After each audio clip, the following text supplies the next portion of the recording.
We are Adlets, the once proud sovereigns of a lush and beautiful planet. Many years ago, the peace, prosperity, and progress brought about by the Adlet kingdoms came to an abrupt and brutal end. Our ancestors were visited by sky chariots of silver and fire. The charioteers were cloaked in glowing robes and carried ornate staves, but they made no attempt at diplomacy. They surveilled our lands and left as soon as they arrived, leaving us bewildered and wonderstruck. The following winter, we were revisited, but not by sky chariots. Monsters rained down from the sky and hunted us Adlets with monstrous ferocity and determination. The visitors swept the land, killing and butchering, sparing no one. Millions of us died that winter, as our weapons, armor, and castle walls were completely ineffective. We were driven to near complete extinction, forced to hide in caves or on tiny islands concealed from the unabated slaughter. As the story goes, the following winter, the vast majority of the visitors disappeared, leaving behind metallic castles heavily guarded by lethal metallic behemoths. The metallic castles spewed poison into the wind, and over generations the castles spread blight and rot across all of the land. Sightings of the monstrous visitors were rare, and lucky survivors of such sightings insist the visitors were adorned by the weapons and armor of our ancestors and seek to hunt us Adlets as if for sport. For generations, we cowered in hiding, scavenging what little food we could source from the blighted oceans or fungi from the sheltered caves. For the last 10 generations, we have sent out scouts to explore for new lands untouched by the visitors, either to return empty-handed or not return at all, assumed dead. Last summer, one of our scouts told a tale of a forest pocked by teeny glades of healthy grass and tall trees.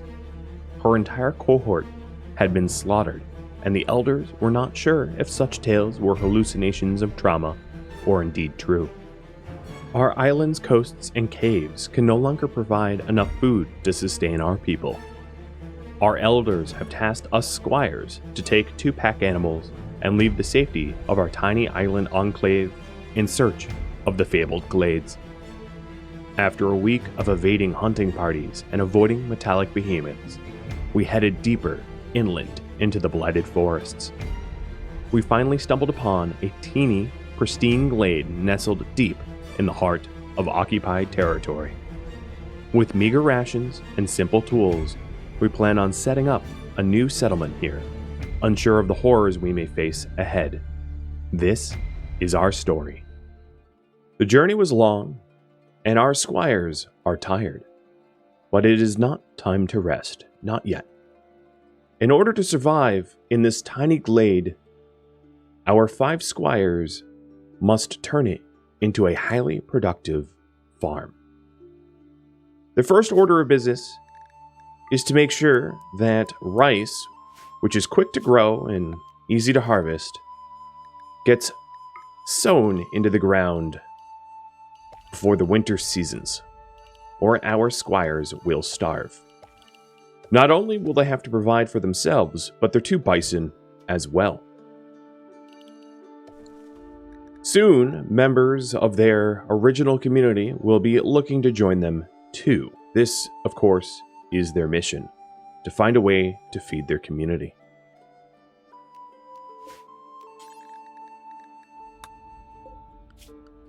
While Lazarus and Sapo start to grow the rice, Megahoof is going to be put to task as a researcher.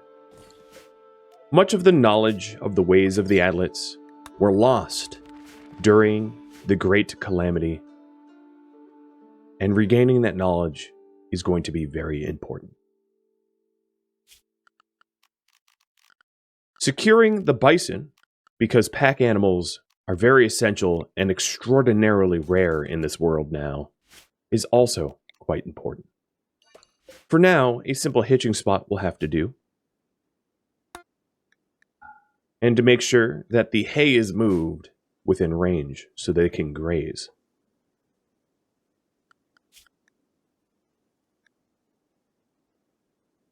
Judea and Tangier are going to be responsible for building walls around this tiny little glade to help keep it protected from potential hunting parties. Stone cutting spots will aid in this. The first research to be researched is going to be lumber. How to turn it into something more useful. And then, of course, to make sure that none of the supplies that they brought with them is wasted, to stockpile it up and to keep the food free from being eaten by vermin. The wildlife here are just waste rats and rats. There really isn't a greater variety. The planet just cannot support the animals and the great herds that used to roam.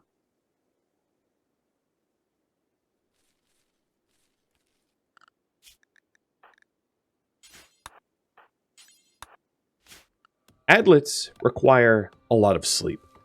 So another very important thing for us to do is to get proper bedding. It might seem frivolous,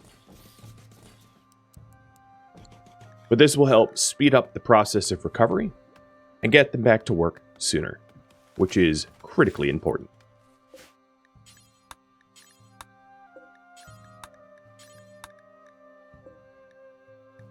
Surveying around, it looks like slate is going to be the most ample stone in order to make their tiny keep. So queuing up stone to be cut is what they're going to do first. Tangier will start to cut the stone. Judea will start to construct the simple log beds. Additionally, we'll want a table as well. A table with some chairs.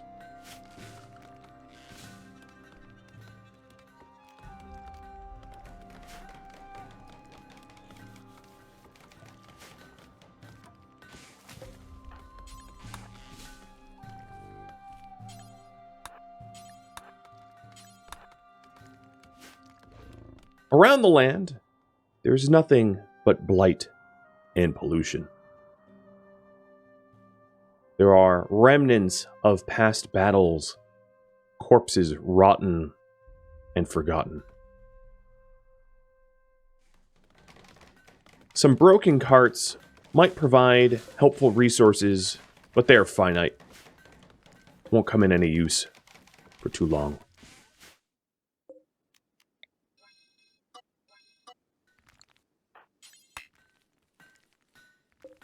So far, all the beds are of excellent quality, which will help a lot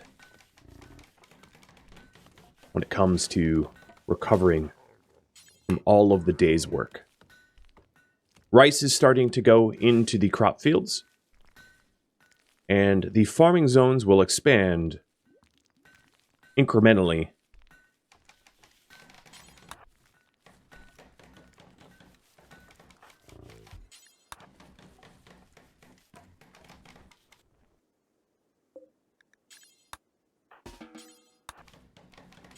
The hays are being moved so that the bison can eat.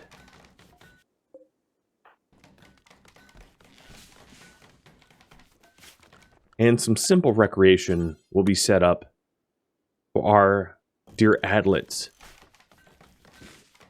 to take their mind off of the horrors they may face. Getting a roof over their heads after a place to sleep is the next most important priority.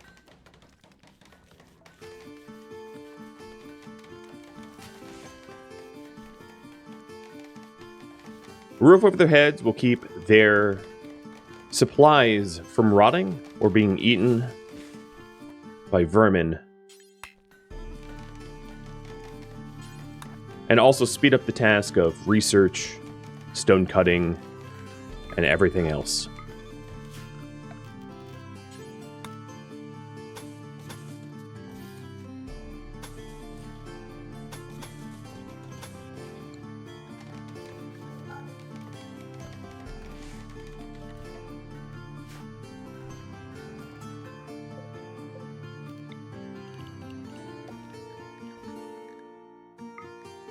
As the farmers have finished up their first sowing, the rice paddock is going to be expanded. As making sure that they have enough food is, as I said, vitally important.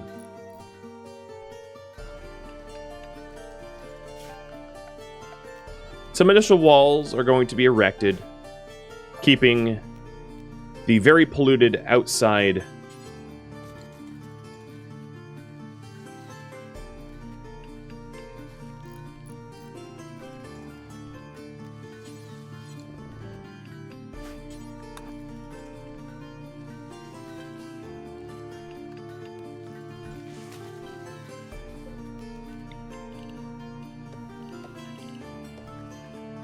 Now, there is knowledge about how to turn the polluted soils. And so, special polluted, resistant varieties of crops in them. But they're not as nourishing, and they're difficult to work the soil. So using the unpolluted soils will be best.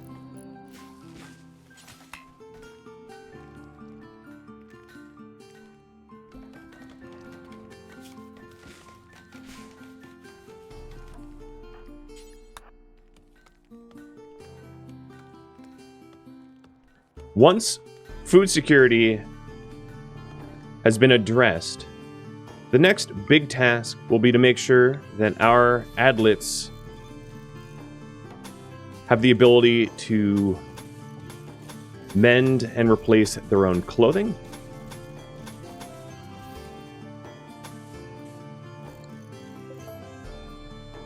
As textiles were very difficult to come by, and the village that they came from equipped them handsomely.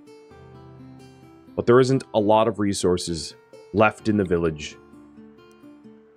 and therefore it will be required for them to source it from this tile, this home.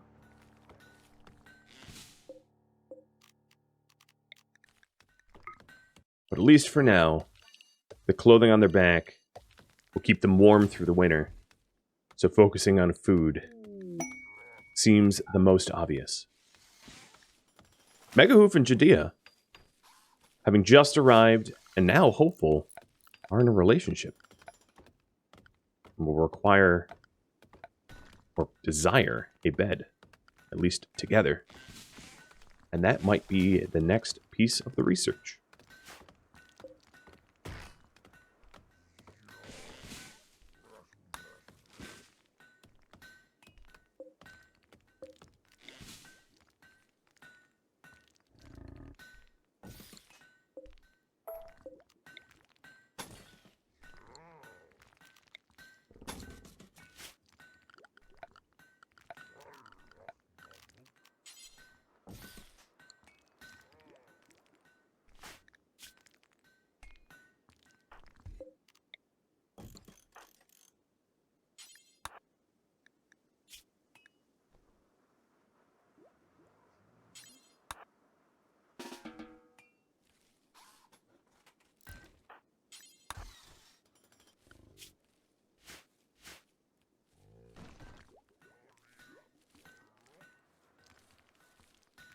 The farms look pretty good, and some of our squires are starting to rest for the day. It's getting dark, and they will need torchlight to continue their work.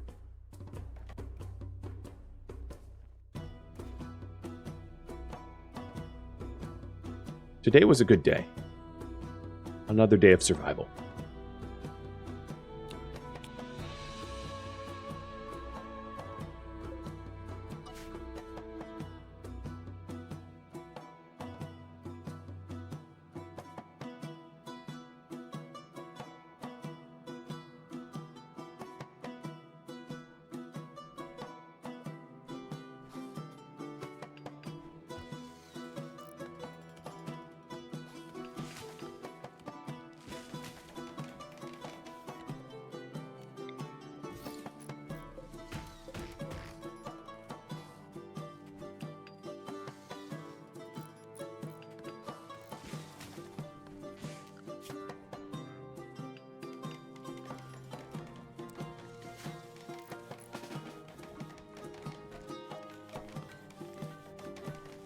The farms are expanding even further. The temperature is quite cold, but we're heading into a warmer season, so our squires are hopeful that the crops will take root and be harvestable before the cold takes the new seeds.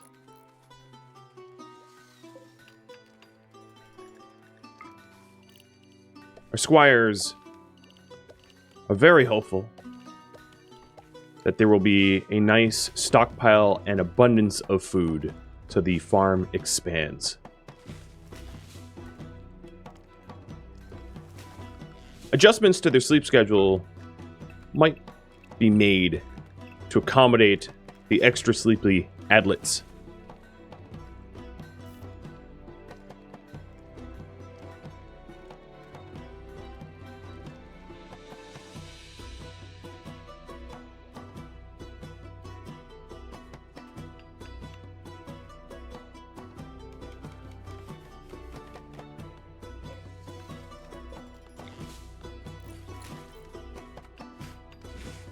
Most of the initial keep's perimeter walls have been constructed,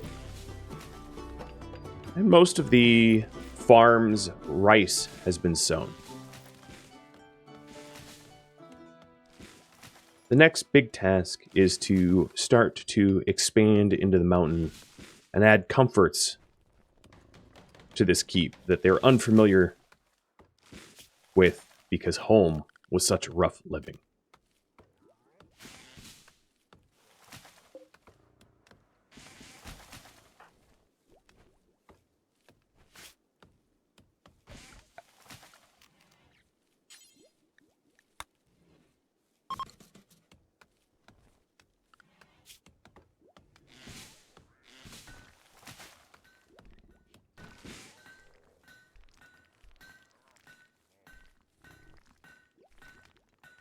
Soon the bison will be sharing their hay with wild animals, and adlets don't believe in the harming of animals. There are so few in the world.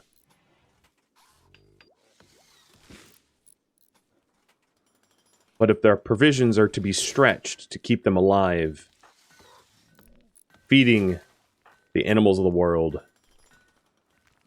is too expensive.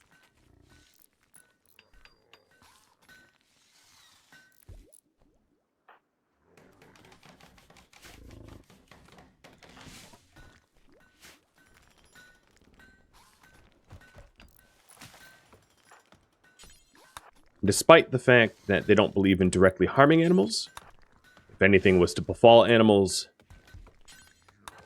leaving them to waste makes no sense either.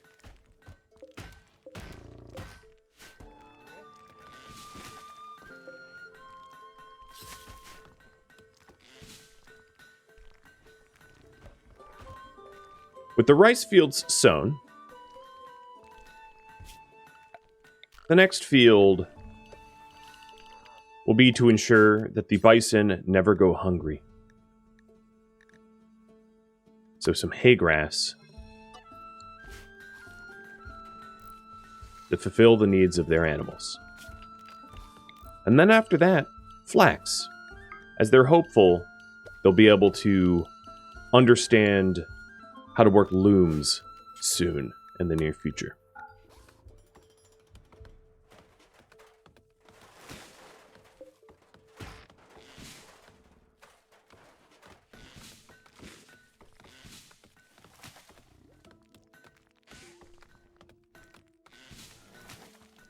Now that the walls around their initial hovel are constructed, thoughts about walling in the entire microglade should be considered. This will keep the bison safe and to keep all of the seeds from being eaten by wild animals.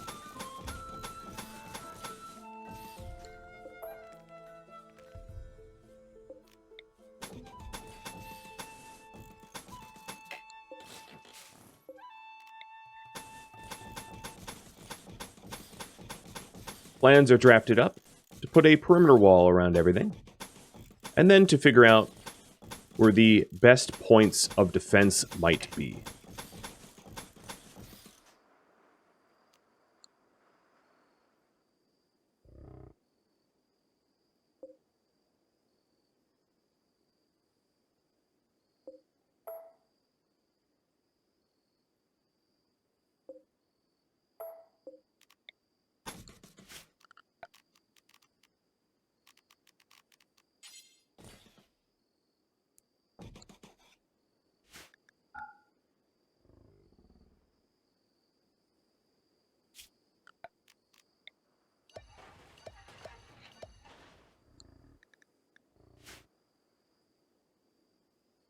The research to understand how to work raw wood into timber is well underway, and that will help to make the rough living of this shack much nicer with flooring and furniture.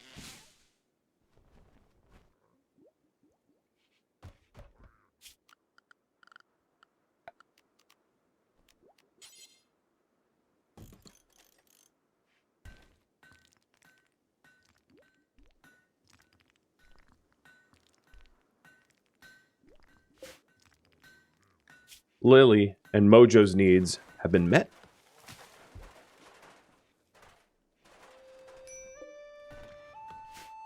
And the small hovel finally roofed up from the cold and polluted winds of the world.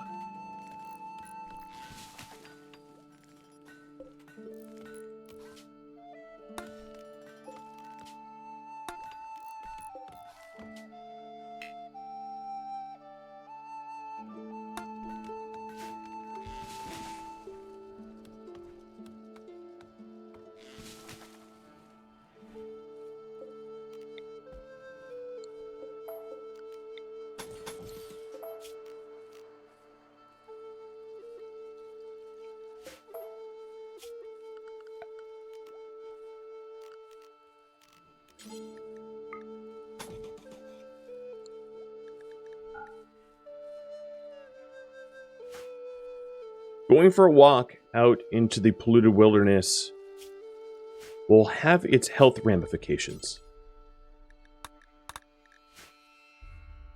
Adlets are not resistant to this blight, rot, and pollution. So brief stays into the pollution might not negatively affect them, but they can't live in the pollution.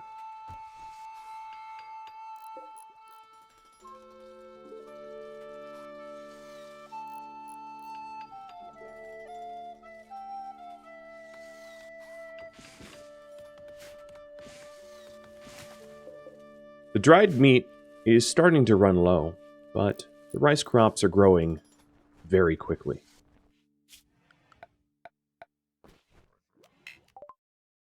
Lumber research has finally been finished, and next, thought put into rustic furniture to try to make things nicer around the camp.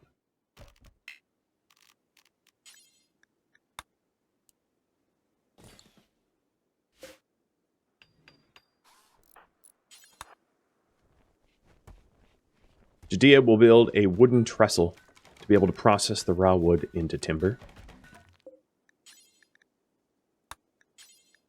They decided to make timber until they have 400 of it. Seems to be a reasonable amount. Placing the storage outside, but protected from the weather.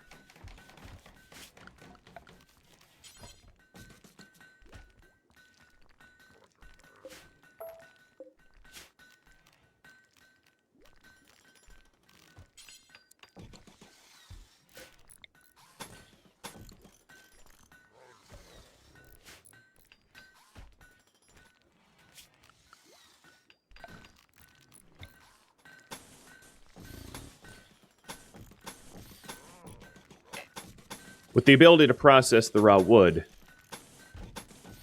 flooring up seems the next most reasonable task. This will help with morale and also help with the speed of production and research.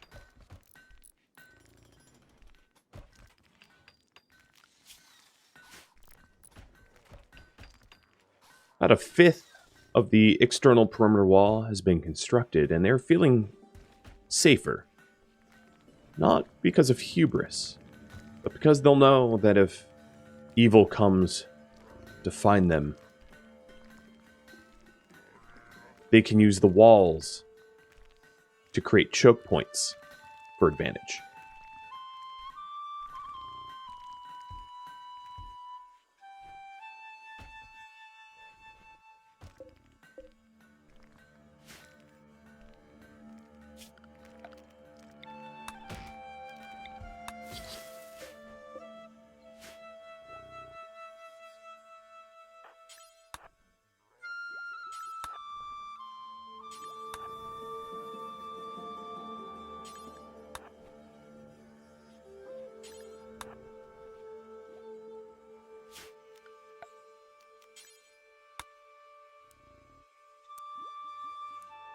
With the new understanding of making timber, they'll also be able to make some cooking tables to be able to process the rice into nourishing food, and a workbench in order to make new tools and equipment.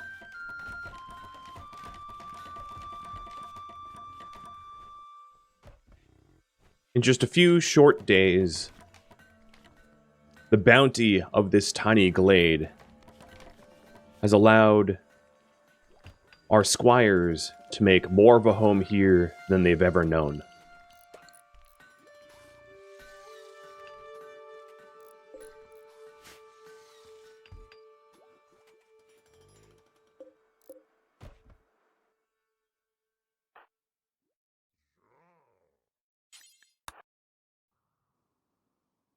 On the horizon, strange and twisted trees have been spotted, and there is a lack of pollution under the trees.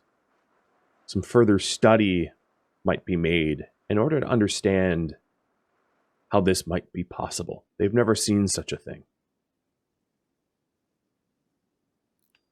Maybe this is what caused the microglades.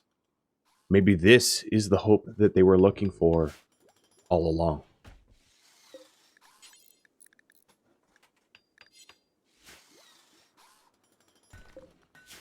With the flax sown, they put some thought into medicines. They did bring some basic medicine, but they might need more. Especially given that the monstrous visitors do lurk these woods. They're deep, deep within hostile territory, surrounded by the monsters, with no allies within a reasonable journey to help them in cases of combat.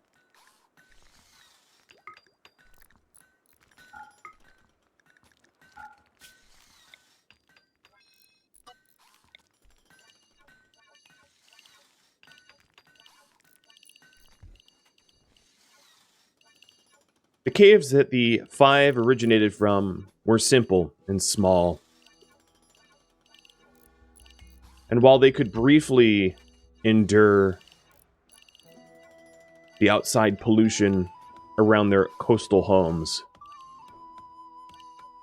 they've never been able to be under the sun for too long. It's a unique feeling. Gives them hope and strength.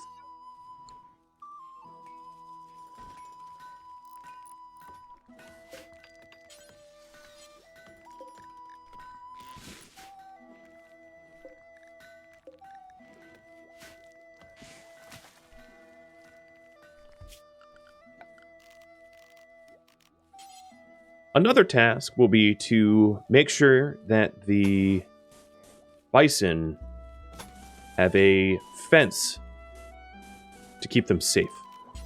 The southern gate, likely one to be used for significant combat, will have a wall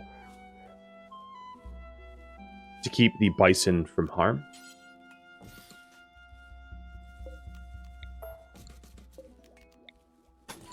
But plans for a small pen. Maybe someday they'll be able to roam free.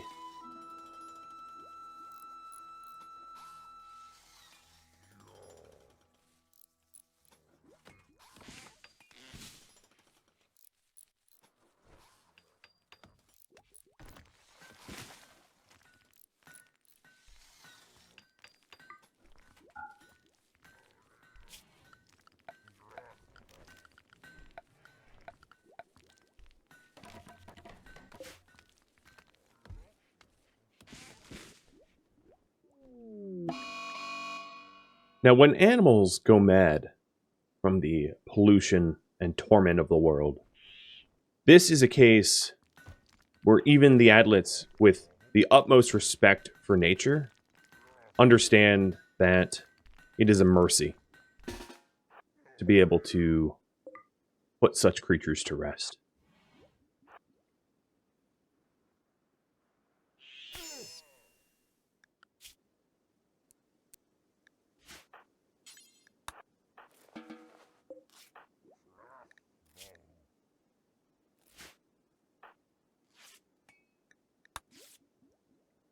Tangier gets nipped in the leg. And then we'll make sure that this waste rat has not lost its life for no reason. Also, it will be important to make sure that they don't eat the meat or rice raw. Not a good use of the raw food. I also will make a drying rack for the hide. There's not likely to be too much leather that they can be put to use.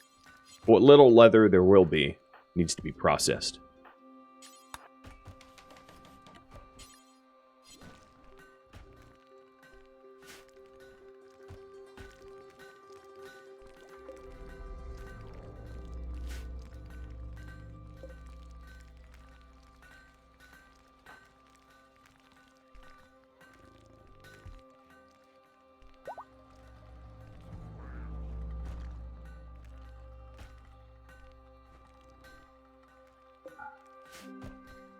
The perimeter walls are now about half done. They're proud of what they've built in such a short time.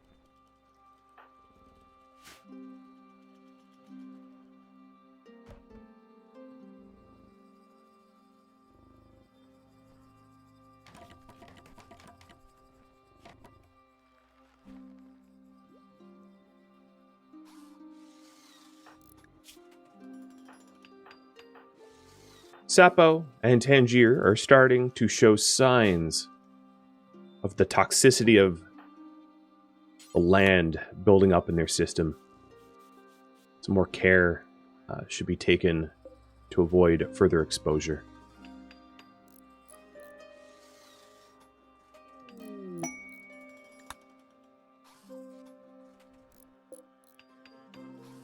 The rice is about half grown.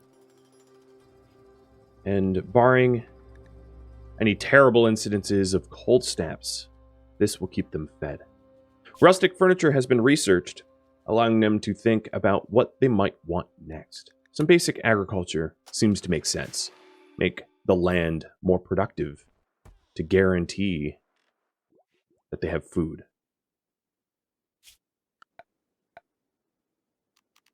With the addition of rustic furniture, a better workbench will be able to be constructed for Megahoof to research more efficiently.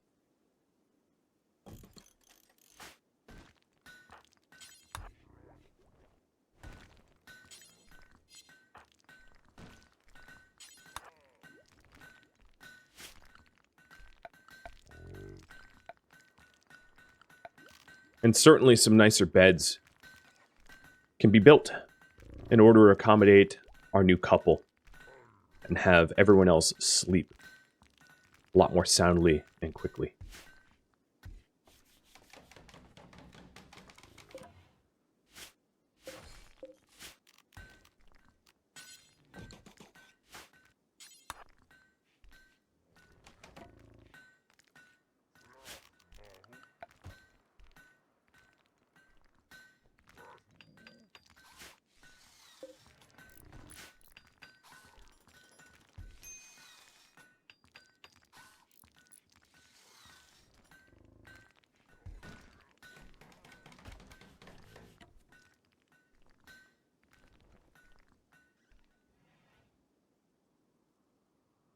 Surveying the horizon, they spot 3 such strange trees making their own micro-glades.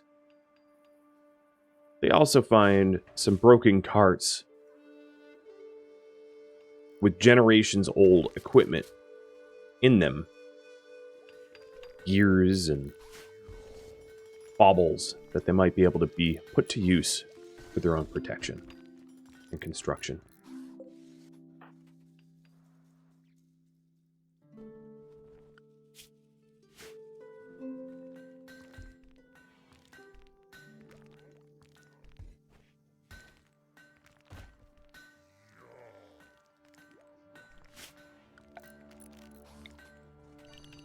The last of the farmable land will be transformed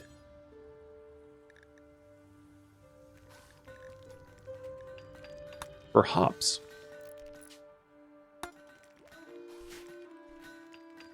They don't know how to brew, not yet. That will be something that Megahoof might be able to figure out for them. Wouldn't that be a treat to bring beer back to their original community? Something they haven't had in many generations.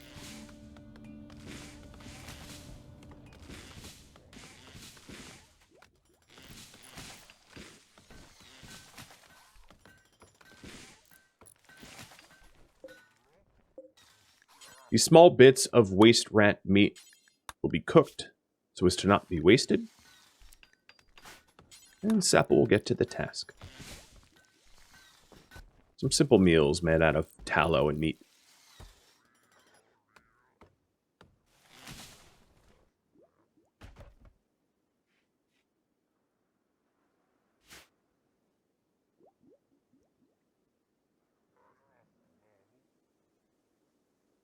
The perimeter walls now are nearly finished. All that is left is to make sure that the bison stay protected and can be finally untethered from their hitching spot.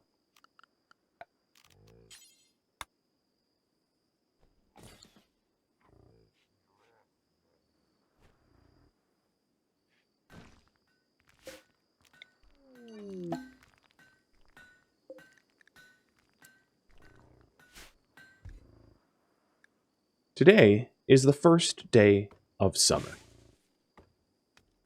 The growing seasons here are still fairly short, so it's important to get seeds in as fast as possible.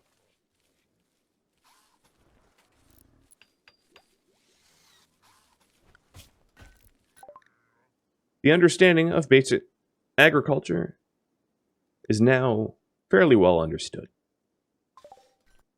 Seeing that Megahoof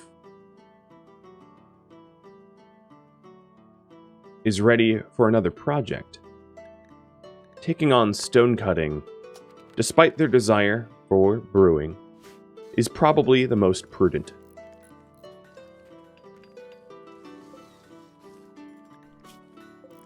As stone cutting will allow them to build better protected walls and castle embankments and arrow loops.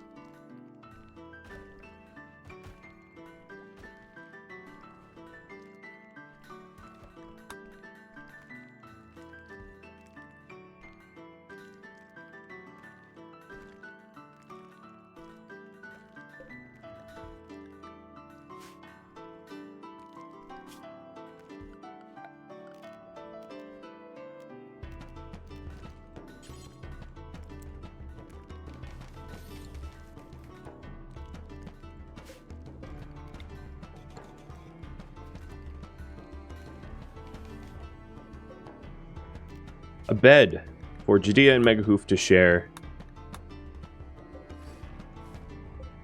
turning their own slab beds into an emergency hospital bed if need be. These newer beds will help them rest more quickly than the simple log beds originally constructed. Once the perimeter is done, perhaps everybody can have a well-crafted wicker bed.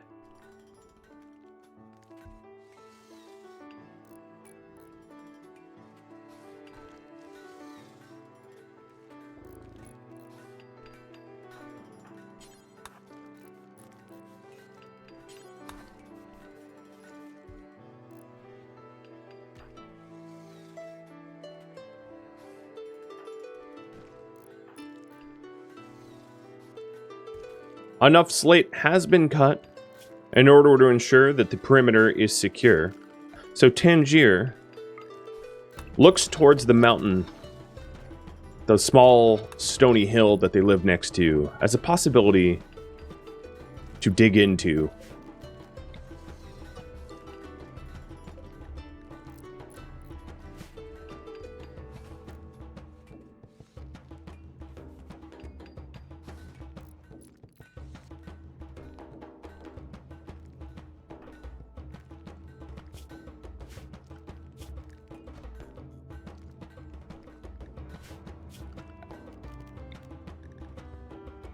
For the first time in a long time,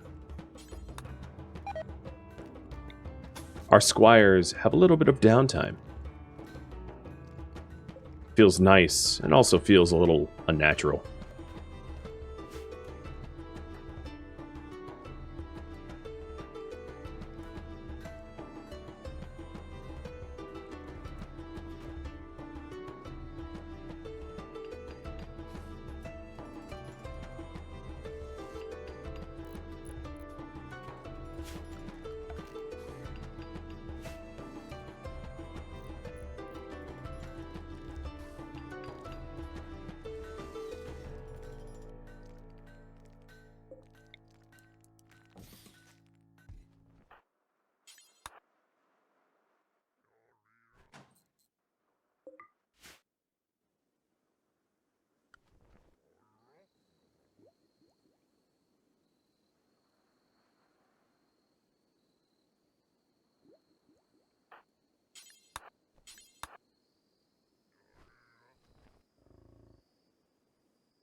With stone cutting researched, they'll be able to make castle embrasures and a stone cutter's table to speed up the process of creating stone for the task.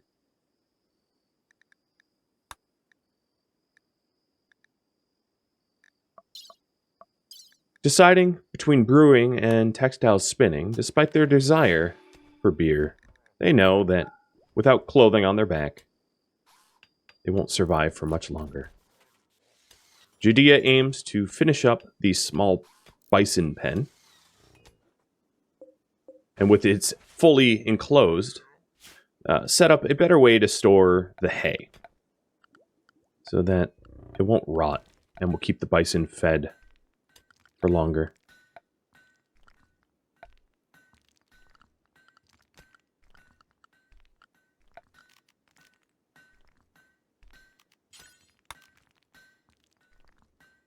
A small barn will be constructed for the bison to keep the hay fresh and keep them covered.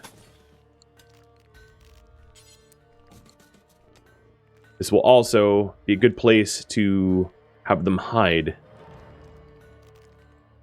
if the home is to become overrun.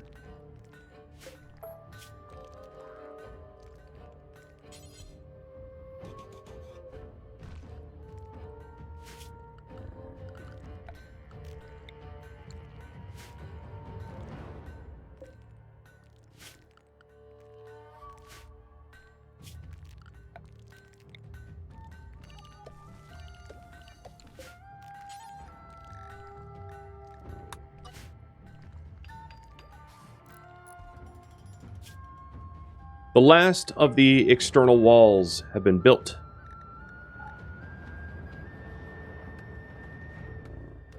And the additional security is much welcome.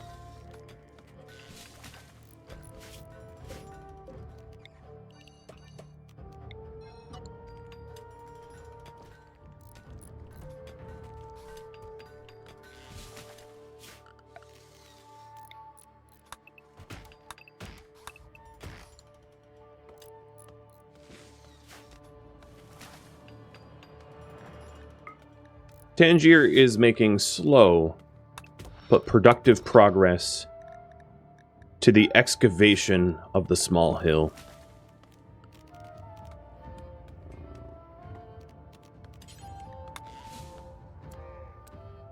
Now, in order to make a stone cutter's table, some iron will have to be secured. The squires look out in the polluted forests and spot a node of it to the south. But this node to be exploited some other time. Thank you for tuning in to Hedge Knights.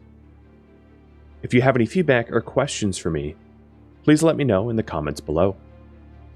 If you'd like to join my gaming community, Rhadamant.com or the description of this video have a link to Discord. If you'd like to know my schedule, Rhadamant.com also has countdown timers to upcoming streams, and the schedule for the week. Thank you so very much for watching, and a special thank you to my Patreon patrons, Twitch subscribers, and viewers like you that support the channel. I hope to catch you next episode. Farewell, my fellow adlets,